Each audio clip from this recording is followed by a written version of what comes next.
Ассаляму алейкум, хайрлы ахшамлар, добрый вечер. В эфире телеканала АТР. Вы смотрите программу «Ахшам». В студии работаю я, Гульсум Халилова. Рада представить гостей нашей студии. Евгений Магда, политолог, а также народный депутат Украины Виктор Чумак. Витаю.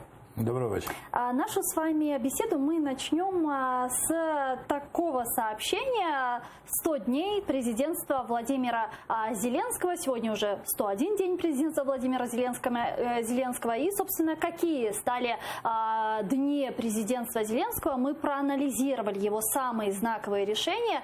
Давайте посмотрим и начнем нашу беседу. 20 мая 2019 года, в первый же день работы президентом, Зеленский в своей инаугурационной речи объявил о распуске Верховной Рады. Его партия «Слуга народа» в результате досрочных парламентских выборов набрала наибольшее число депутатов. Первое в истории страны однопартийное большинство. Спустя месяц после своей инаугурации Зеленский издал указ о создании офиса президента вместо администрации главы государства. Самое спорное кадровое решение Зеленского – назначение адвоката Андрея Богдана главой офиса президента. В рейтинге 100 самых влиятельных людей страны Богдан занимает второе место. Президент Зеленский провел 2 телефонных разговора с российским президентом Владимиром Путиным 11 июля и 7 августа. Также президент успел лично встретиться с лидером Польши Анджеем Дудой, президентом Франции Эммануэлем Макроном, канцлером Германии Ангелой Меркель, премьер-министром Канады Джастином Трюдо, спецпредставителем США по вопросам Украины Куртом Волкером. 7-8 августа Зеленский вместе с лидером крымско-татарского народа Мустафой Джемилевым и главой Меджлиса крымско-татарского народа Рифатом Чубаровым посетили Турцию, где встретились с президентом страны Реджепом Таипом Эрдоганом. 25 июня президент назначил своего нового представителя в Автономной Республике Крым. Им стал Антон Кориневич. На День независимости был отменен традиционный военный парад. Вместо него офис президента провел шествие достоинства. Я хочу напомнить нашим телезрителям, что в студии у нас работают телефоны, на экраны ваших телевизоров режиссера будут их выводить. Поэтому, если у вас возникнут интересующие вас вопросы, вы можете звонить к нам в прямом эфире и задавать. Ну, а у меня вопрос, конечно же, такой. Что действительно президент Владимир Зеленский сделал для нашей страны за последние 100 дней его президентства? Какие плюсы и минусы вы бы отметили? До кого першого? До вас. Давайте. Я скажу так, розумієте, неправильна постановка питання. Що зробив для країни і які плюси і мінуси ви відмітили? Давайте скажемо так. Які можливості були у посадової особи, там, Володимира Зеленського, вищої посадової особи, щось зробити, а щось реалізувати у власній політиці, і що він зробив або не зробив? Ну, по-перше, його компетенції, про яку ми говорили, це, і, до речі, ви теж сказали про те, що було зроблено достатньо серйозні, важливі політичні кроки внутрішньої політики. Розпуск Верховної Ради. Спорне питання, тоді ставало спорне питання позитивно чи негативно, але для його команди і для його державної політики, або для реалізації його державної політики, воно абсолютно пішло в плюс, тому що 254 нових народних депутатів, які завтра почнуть працювати, тобто які дадуть можливості абсолютно реалізувати будь-які ідеї в своїй власній державній політиці. Питання міжнародного характеру – це та компетенція, за яку відповідає виключно президент. Ви самі тут забули тільки сказати про Нетаньяху, з яким зустрічався ще президент. Прем'єр Ізраїль, так. Да. І ви самі тільки перелічили за ці 100 днів 7 зустрічей з першими особами і не самих останніх країн світу. Тобто країни світу, які напряму впливають на українську державну політику. Що внутрішню, що зовнішню. То есть здесь на международной площадке можно отметить успех? Можна, абсолютно. Давайте порахуємо, що якщо 100 розділити на 7, то це кожні 2 тижні була зустріч. 100 розділити на 7, кожного тижня була практично зустріч з керівником якоїсь впливової світової держави. Вважаєте, що це погано? Як на мене, це дуже добре. Евгений, а вы как считаете, действия президента Владимира Зеленского на международной площадке оценивать позитивно? Він проходив оглядини, як на мене. Тобто оглядини в Брюсселі, в Берліні, в Парижі. Бенямін Нетаньяху, про якого не згадали, але згадаємо зараз, він сюди прилетів для того, щоб вирішувати власні питання, бо в нього всередині вересня парламентські вибори, і йому, відповідно, треба на цю тему максимально активно виступити. Але була ще Майя Санду, прем'єр-міністр Молдови, яка теж у якої теж є свій інтерес, бо в Молдові відбуваються зараз цікаві політичні події. Тут треба пригадати той факт, що зовнішньополітична активність Володимира Зеленського відбувається в умовах, ну, фактично того, що МЗС міністр пішов в відпустку, Верховна Рада 8-го скликання його не звільнила, а 9-го ще не може. Ну, я думаю, що новий міністр – це вже питання наступних днів. Днів. Ну, може завтра, не знаю.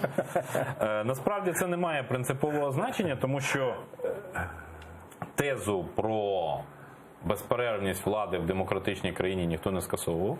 І, як на мене, головна проблема – це відносини з Росією. Бо наші полонені моряки не звільнені, але сьогодні вийшов на свободу Кирило Вишинський. Україна оголосила перемир'я з 21 липня, але на Донбасі продовжують гинути наші вояки. Ми чули ще в червні перші сигнали про можливий обмін полоненими. Зараз знову... Но мы про военнопленных чуть позже поговорим, да, и про политических заключенных в том числе. Вот что касается отношений с Российской Федерацией. В нашей студии вчера, если я не ошибаюсь, была избранная депутат, по телефону с нами связалась, избранная депутат от партии «Слуга народа» Ирина Верещук, которая отметила, что телефонные разговоры Владимира Зеленского с Владимиром Путиным являются успехом. Как вы считаете, действительно ли так? 2 проведенных телефонных разговора с Путиным, успех ли это? Ні. Тому що телефонна розмова після того, як вбили 4 морських піхотинців, і дзвінок з вимогою вплинути на той бік, на який бік, на кого? Тобто, якщо Володимир Зеленський воліє виводити Росію за межі конфлікту на Донбасі, і він публічно своїми заявами демонструє, що він вірить в те, що Росія там не присутня безпосередньо, то це для нього помилка. А ви як Давайте я скажу так, це ризиковані кроки, ну достатньо ризиковані кроки. Може бути і така логіка, про яку каже пан Євген, може бути трохи інша логіка. А з ким розмовляти? В принципі, не можна розмовляти з ДНР і ЛНР. Ми, в принципі, не можемо розмовляти з маріонетками і казати про перемир'я, і ми можемо апелювати до перемир'я тільки людини, яка може його реально гарантувати. І тоді було оголошено про перемир'я, тоді було оголошено про припинення війни. То до кого апелювати після того, як втратили наших бійців? До керівників цих маріонетичних фейкових республік? Ні. І оце була така дуже сильна, може бути сильним таким потужним подражником для самого Путіна. Розумієте? В принципі, навколо створюється така аура, коли кажуть, так ми ж з тобою про щось домовились. Ти ж про щось обіцяв. Ніхто ж не знає, про що домовились. Ніхто ж не знає, що пообіцяв. Але говорять про те, що обіцяв і домовились про перемир'я, про припинення вогню. А ти нічого не робиш. І виникає питання, що наші, в принципі, союзники, західні наші партнери говорять про те, що це наступальна така позиція, якої ніколи не було. Ну добре, не говоримо про це, зовсім не говоримо. Просто знову починаємо говорити, що там не виконують. Нічого не міняється. Ситуація така, що я не знаю, добре це чи погано, я не знаю, як піде далі це, але як на мене це можливо ризиковано, але в даному випадку можливо бути і виправдано абсолютно така політика. Коли говорити про безпосередньо до Путіна, причому не просто так говорити, а говорити, де конкретні виконання тих обіцянок, які брала на себе Росія в частині забезпечення перемир'я, припинення вогню, передачі військовополонених і таке інше. Ніхто ж не каже, давай про щось інше домовлятися. Я думаю, що от така логіка, можливо, я не знаю, я не всередині процесу, але я кажу, що, можливо, така логіка є в цьому процесі, и она может быть цікавою. Мы вернемся обязательно к теме политических заключенных, военнопленных, а пока давайте поговорим про распределение комитетов Верховной Ради Украины, а подготовительная депутатская группа уже распределила руководящие должности в комитетах Верховной Рады. Давайте посмотрим, кому и сколько досталось мест. 23 комитета Верховной Рады насчитывают 122 руководящие должности, а именно председатель, заместитель и секретарь. Наибольшее количество должностей получил «Слуга народа» – 19 должностей председателей и 49 должностей заместителей и секретарей. Партии «Оппозиционная платформа за жизнь» достался лишь один председатель комитета и 14 заместителей и секретарей. «Батькивщина» возглавила один комитет, получив соответственно 10 должностей заместителей и секретарей. У «Европейской солидарности» также один председатель, но 3 заместителя и секретаря. Из «Голоса» 13 депутатов стали заместителями и секретарями в комитетах. Внефракционные взяли один комитет и 10 должностей заместителей и секретарей. Как вы думаете, насколько пропорционально распределены руководящие должности в комітетах будущої Верховної Ради України? Я зараз скажу крамольну річ, що, мабуть, жоден парламент, жодного скликання ніколи не буде задоволений розподілом керівних посад в профільних парламентських комітетах.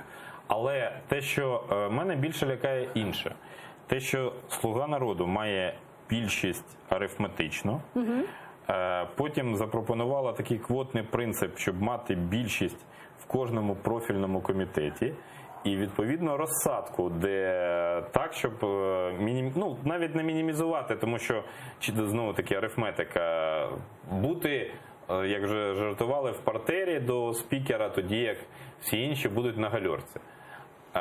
Така політика, такий підхід за принципом відомим спочатку будемо їсти твоє, а потім кожен своє, це призведе до того, що в парламентському середовищі зникають клапани для того, щоб скидати пару.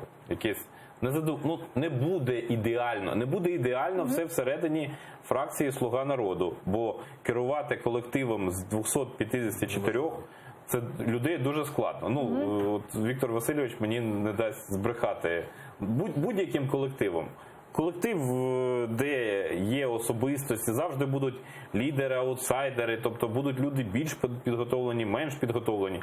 І той, хто очікує, що це зразу буде така машина для голосування, можливо, це буде перші дні і місяці пленарні, але далі, чим більш досвідченими будуть депутати, тим буде більше в них виникати питань. Вот смотрите, из 23 комитетов председательство в 19 досталось депутатам «Слуги народа».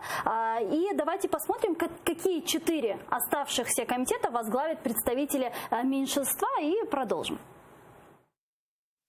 Комитет по вопросам интеграции Украины с Европейским Союзом возглавит Иванна Климпуш-Цинцадзе из Евросолидарности. Самовыдвиженец Дмитрий Лубенец станет председателем Комитета по правам человека, деоккупации и реинтеграции временно оккупированных территорий, национальных меньшинств и межнациональных отношений. Нестор Шуфрич из оппозиционной платформы «За жизнь» возглавит Комитет по вопросам свободы слова. Руководство в Комитете по вопросам молодежи и спорта досталось Батькивщине, а именно Андрею Кожемякину. Как вы думаете, почему именно эти 4 комитета решила выделить «Слуга народа» для оппозиции? Они менее интересны или как?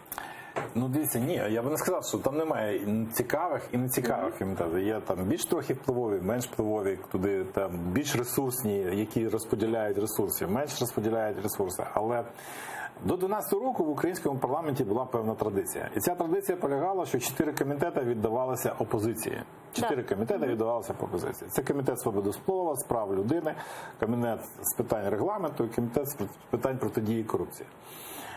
Оці 4 комітети завжди віддавалися опозиції. Тут ситуація така, що кого вважати в цьому парламенті опозицією? Ви можете визначити опозицію цього парламенту в чистому вигляді?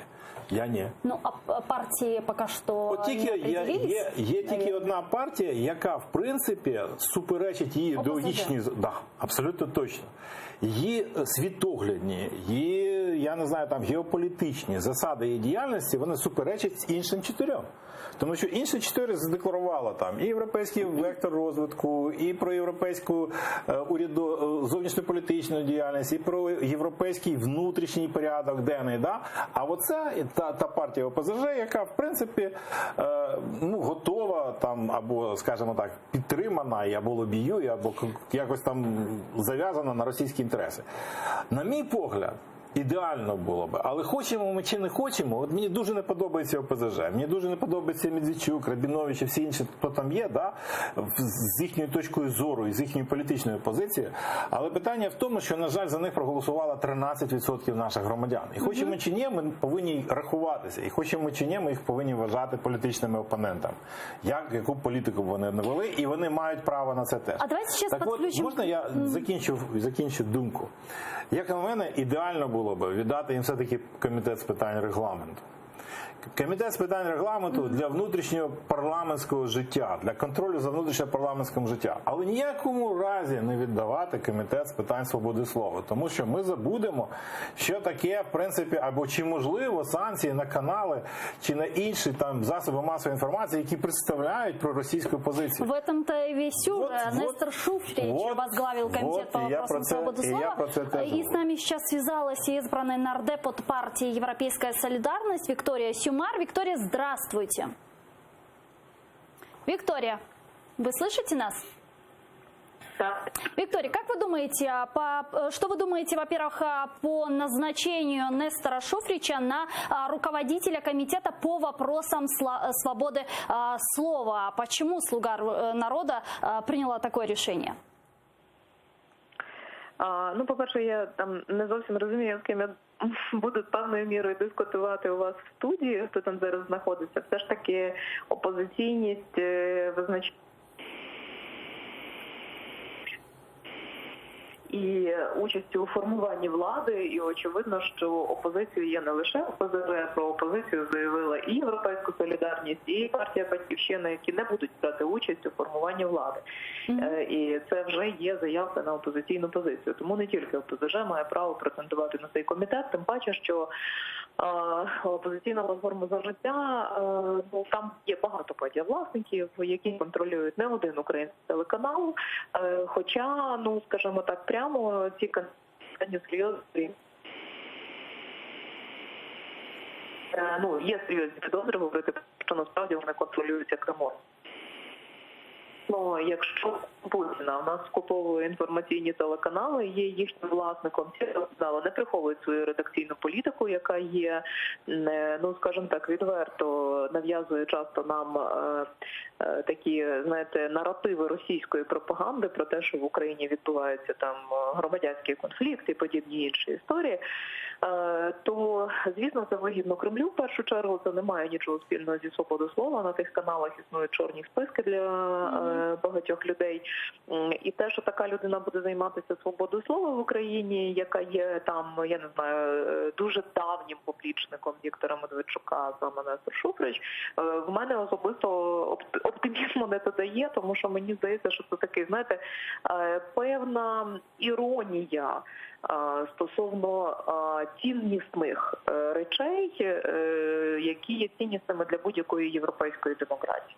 Спасибо. Виктория Сюмар, избранный народный депутат от партии «Европейская солидарность», была с нами сейчас на прямой связи по телефону. Как вы думаете, что будет со свободой слова под руководством Нестора Шуфрича, комитета по вопросам свободы слова?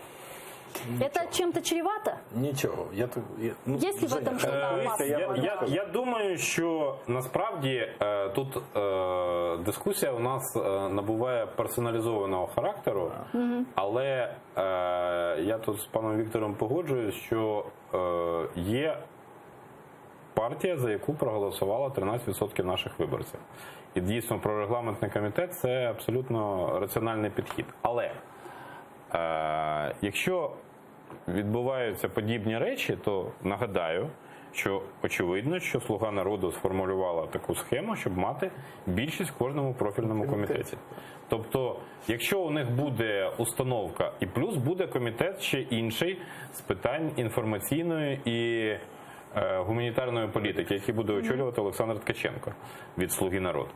Тобто, я б так сказав, це треба сприймати з одного боку як виклик, а з іншого боку українські медіа мають продемонструвати власну позицію. Ну, і, наскільки мені відомо, медійники вже виступили про те, що вони проти цього призначення. А потім от виникає питання, чи зможуть українські медійники зробити так, щоб Шуфрича, як голови профільного комітету, не було в інформаційному просторі? А моя відповідь – ні. Тому що є низка проросійських телеканалів, в яких він буде все одно з'являтися. Так. Точно. Так. Але це,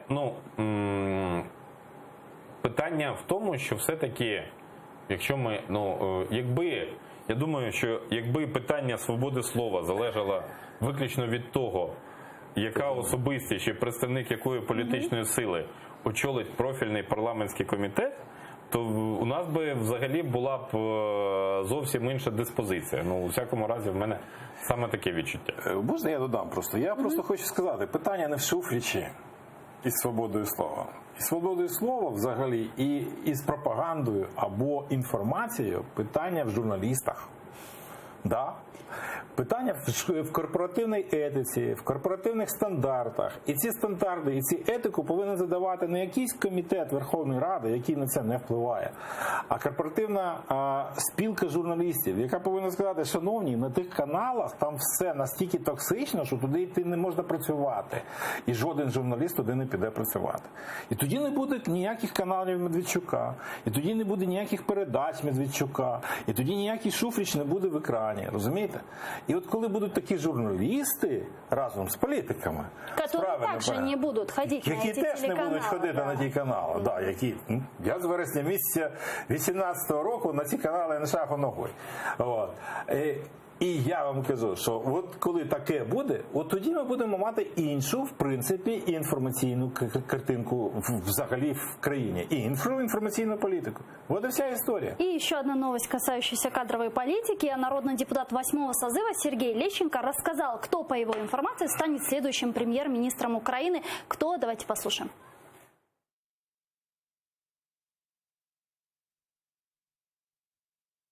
На сьогоднішній день у нас головний претендент на посаду прем'єр-міністра – це Олексій Гончарук, який зараз є заступником глави адміністрації президента з економічних питань. За освітою він юрист і зараз це кандидат номер 1 на посаду керівника уряду.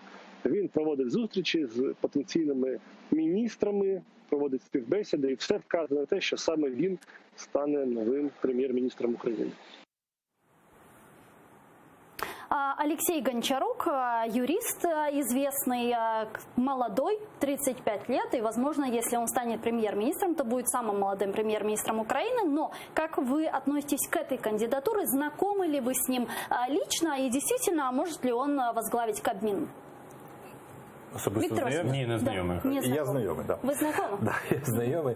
Да, я знайомий особисто, декілька разів зустрічалися на заходах, там, круглих столах і таке Как вы інше. считаете, это достойная кандидатура? Дивіться, абсолютно. Ні, за своїми професійними, там, морально-вольовими, психологічними якостями абсолютно кандидатура абсолютно прийнятна на сьогоднішній день до посади прем'єр-міністра. Але в мене тут трохи інше бачення роботи цього органу на сьогоднішній день.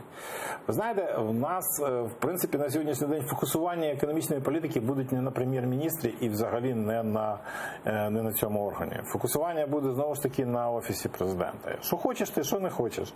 І хоче Володимир Зеленський чого, не хоче Володимир Зеленський цього. Але, в принципі, сприйняття громадянами ЖКХ, вартості послуг, я називаю, там існування доріг, транспорту, все інше, медицини, освіти і все інше буде фокусуватися на ньому. Тому що, в принципі, оця конфігурація влади, яка є, це є шлейф за його успіхом. Це шлейф. Розумієте? І на цей шлейф, в принципі, просто-напросто на цей шлейф надіваються фігури, які будуть відповідати за певні напрямки державної політики. А фокусування за успіхи або неуспіхи буде фокусуватися все одно на ньому.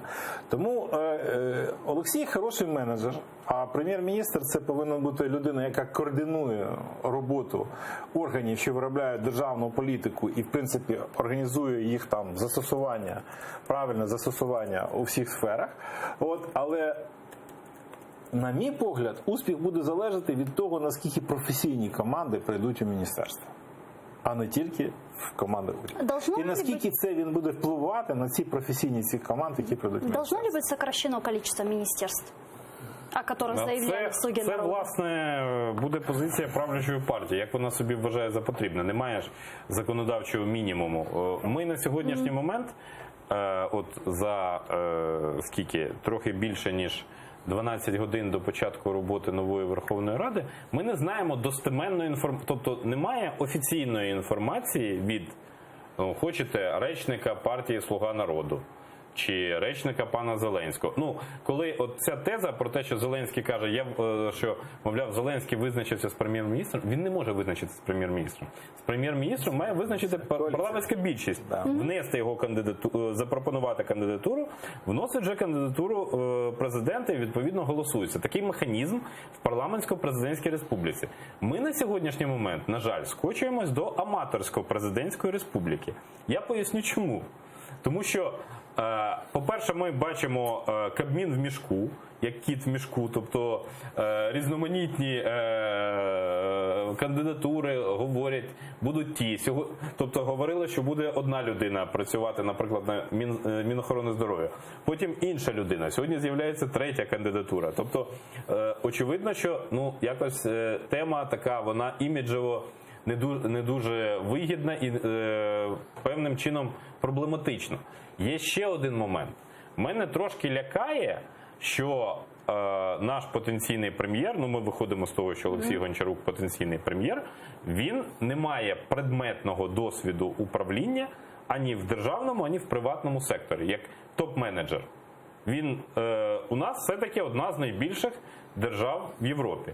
Є ще одна загроза, з якою зіткнеться будь-який прем'єр, навіть якщо його десь в глибокій провінції знайдуть і, користуючись тим, що у партії «Слуга народу» є парламентська більшість, зроблять прем'єром. Загроза проста. Якщо буде успіх уряду, то і політичний імідж прем'єра, він буде зростати. Навіть проти його він може бути абсолютно скромною людиною-інтровертом, але він буде кожного дня стикатися з людьми, які йому будуть говорити: давай, будуй, ти дивись, ти ж створюєш все, працюй. Я трохи маленький уточнення. Євгена, ми зараз ми взагалі дуже схожі за своєю побудовою влади, як Французька Республіка. Є парламентсько-президентська республіка з сильним дружина нашого президента відносно молодша. Сильним президентом, і є парламентсько-президентська республіка з слабким президентом. Коли слабкий? Коли в нього немає більшості в парламенті, і коли сильний, коли в нього є більшість в парламенті. У нас зараз якраз той варіант, коли є більшість в парламенті і президент є по факту керівником практично всієї вертикалі влади. Тому я думаю, що, розуміючи це, у прем'єра ніколи не виникне бажання будувати свій власний політичний проєкт на противаги, тому що в нього не буде підтримку, або йому прийдеться розвалити практично всю коаліцію, щоб отримати свою підтримку у цій владі. Я не думаю, що на це підуть, маючи таку конфігурацію влади. Можна я скористаюсь і поставлю одне практичне питання? У нас президент без політичного досвіду, крім 100 днів роботи на посаді. Правляча партія до 2019 року нікому не була відома. Прем'єр має експертний досвід потенційний прем'єр, до призначення. Але ситуація в Україні, де є партія більшості, вона не унікальна. Аналогічна ситуація є в Росії, в Грузії, в Польщі і в Угорщині. Задача питається, якщо у людей немає досвіду, чий досвід з 4 згаданих мною країн вони будуть запозичати? Як ви вважаєте? Я не знаю. Напевно, кожен буде запозичати той досвід, який йому ближче до його психологічно-емоційного стану, сприйняття влади. І той буде досвід запозичатися. Але що я вам хочу сказати? Знаєте, мій досвід показує. Я теж прийшов правда, з певним досвідом, все одно. Але я вам хочу сказати, що компетенції в політиці ростуть дуже швидко. Дуже швидко. Якщо людина, в принципі, готова за своїми знаннями і навичками, в принципі, бути в політиці, то вміння приходять дуже швидко. Якщо вона за знаннями і навичками до цього не готова, нічого не допоможе. Ничего. Да, давайте все-таки у нас буквально 10 минут, и я хочу успеть еще обговорить вопросы о политических заключенных и военнопленных, и действительно, насколько в этих вопросах действия президента Владимира Зеленского могут привести к позитивному результату. Уполномоченная Российской Федерации по правам человека Татьяна Москалькова положительно оценила освобождение из-под стражи в Киеве главного редактора РИА Новости Украины Кирилла Вышинского. Давайте послушаем, что он сказал. Приветствую решение Подольского суда Киева, который сегодня освободил из-под стражи Кирилла Вышинского под личное обязательство. Считаю это решение справедливым и лишенным политического подтекста. Оно дает надежду на дальнейшее объективное рассмотрение дела журналиста. Напомню, Кирилл Вышинский находился в СИЗО год и 3 месяца. Суд арестовал его в мае 2018 года по подозрению в государственной измене после обысков СБУ в офисе РИА Новости Украины. И сегодня Интерфакс, ссылаясь на свои источники, сказала, что Кирилла Вышинского готовят к обмену. Но парадокс в том, что сам Кирилл Вышинский свою вину не признает и обмениваться не хочет. Как вы думаете, буде ли все-таки обмін? Це дуже складне питання, і насправді це питання, яке не може вирішуватись під об'єктивом телекамер, це абсолютно очевидно. Це раз. Але у Росії більш вигідна позиція. Чому? У Росії, даруйте за такий цинізм, є ціла номенклатура різних заручників. 24 українських моряки. Кримські татари, яких звинуватили у ісламізмі і відповідно. Більше 70. Так. Павло Гриб, Сенцов, Сущенко і кримські шпигуни, я думаю, їх по звинуваченню потім наші полонені і військові і цивільні особи, яких захопили на Донбасі. Ми навіть, тобто офіційної цифри, яка прозвучала, немає. Тобто, вот смотрите, в средствах массовой информации РФ прозвучала цифра 33, включительно украинских военнопленных моряков, 24 моряка среди них. Це маніпуляція, тому що моряків мають звільнити за рішенням Міжнародного морського трибуналу. Ну вот и по этому поводу вчера в нашей студии был Роман Бессмертный, который сказал, Зеленского загнали в глухой угол. Экс-представитель политической группы на переговорах в Минске Роман Бессмертный считает, что вероятность обмена военнопленных моряков – дипломатическая уловка Кремля. Вот давайте послушаем, что он сказал. Якби не ці телефонні розмови, які відбулися, то моряки вже давним-давно могли бути вдома. Просто треба було діяти в партнерстві з Міжнародним трибуналом і міжнародною спільнотою. Бо ті рішення не обговорюються, вони просто виконуються, в тому числі і Росії. Оце так звана підміна понять, яким дуже часто Кремль хворіє для того, щоб заплутати візаві. І от тут, даруйте за те, що я зараз скажу, тут не засоби масової інформації заважають Зеленському, йому заважають просто нефахове оточення, яке не може чітко пояснити, що, пане президенте, вас Путін просто дурить. Действительно ли это так, как вы считаете? Непрофессиональное окружение. Знову ж таки, істина десь там знаходиться, ми її не бачимо. І не бачимо, і не можемо навіть витягнути, бо вона десь глибоко закопана. В чому я переконаний? Я абсолютно погоджуюся з позицією правовою. Формально юридичною позицією пана Безсмертного Романа і пана Євгена. Абсолютно бездоганна позиція. Аргумент, свобода главна. Ніяких аргументів немає. Я сьогодні прочитав одне цікаве інтерв'ю українського олігарха, який каже, а там ми запропонуємо Путіну одне на зміну санкцій, друге, третє, четверте. Йому буде це вигідно, і він раз піде на те, щоб забрати свої війська з Донбасу. Розумієте, ми не розуміємо мотиваційної частини самого Путіна, тому що рішення приймається виключно ним, не Москальковою, не, я не знаю, не найвищим оточенням Російської Федерації, а рішення приймаються особисто Путіним. Отакі рішення приймаються особисто ним. І в нього немає мотивації виконати те, що ми хочемо. В нього немає мотивації виконувати рішення Міжнародного суду. Йому плювати на це. Йому немає мотивації виконати рішення зняти санкції з Росії. Йому плювати на санкції на Росію. Йому плювати на те, що росіяни будуть ходити там в лаптях, без штанів і все інше, тому що в нього є місія. І ми не хочемо поняти, що ця людина заради своєї місії не виконує ніяких наших забаганок. В нього є місія зібрати Радянський Союз. І заради цієї місії він піде на все. Він 10 разів обдурить через процедури. Через ці процедури він не буде виконувати жодних процедур, жодних судів. Він не буде виконувати жодних домовленостей, якщо вони не будуть лягати в цю місію. Хорошо, если договориться с Путиным невозможно, это понятно.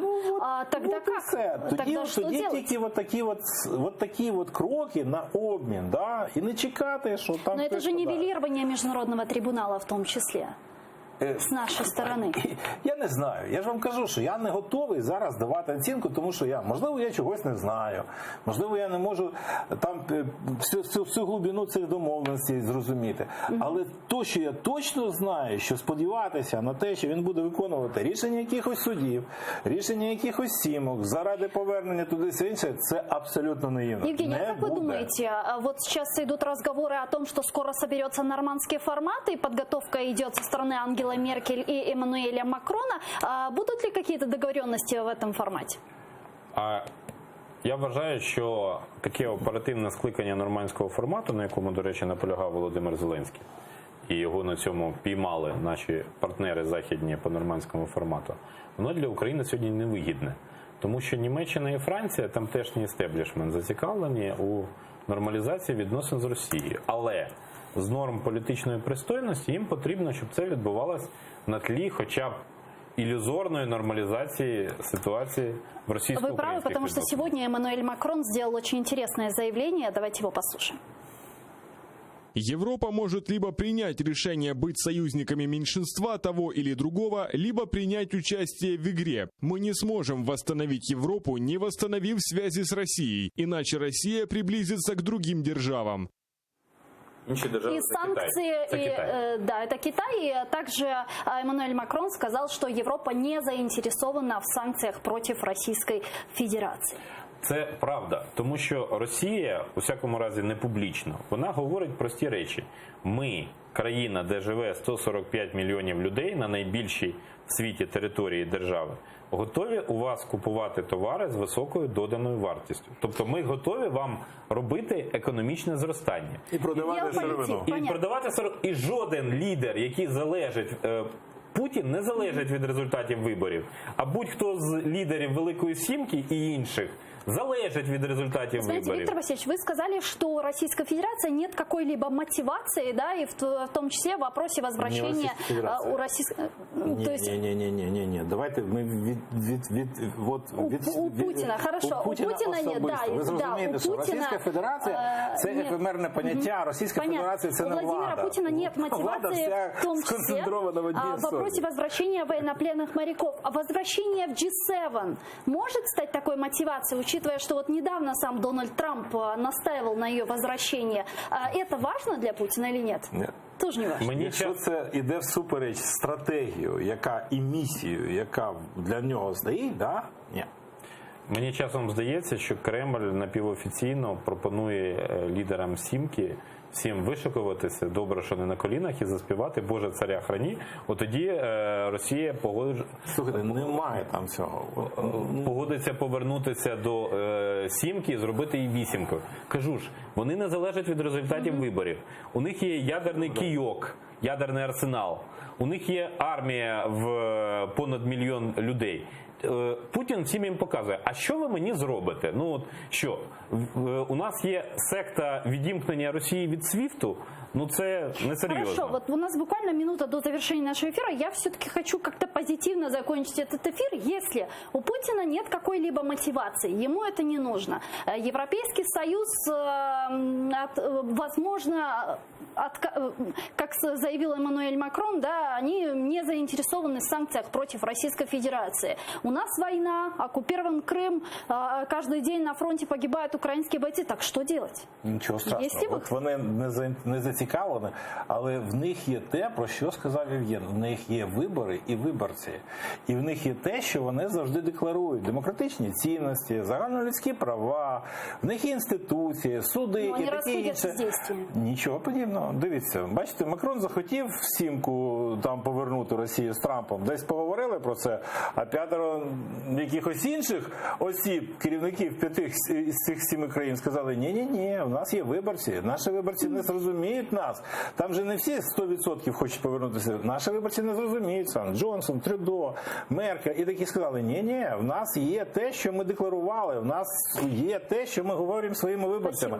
Ви зрозумієте, там є оцей інститути демократії, які заставляють цих людей працювати не так, як хочеться, не популістично, а заставляти так, як вони задекларували перед своими виборцями. Вот и вся история. Виктор Чумак, народный депутат Украины, Евгений Магда, политолог, были гостями нашей студии. Благодарю. А мы вынуждены завершить первый блок. А программа «Шанс». Смотрите далее новости.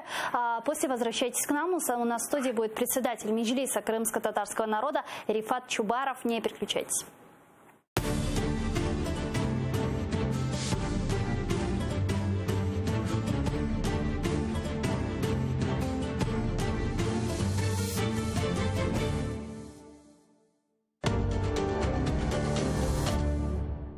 «33 на 33». Звільнення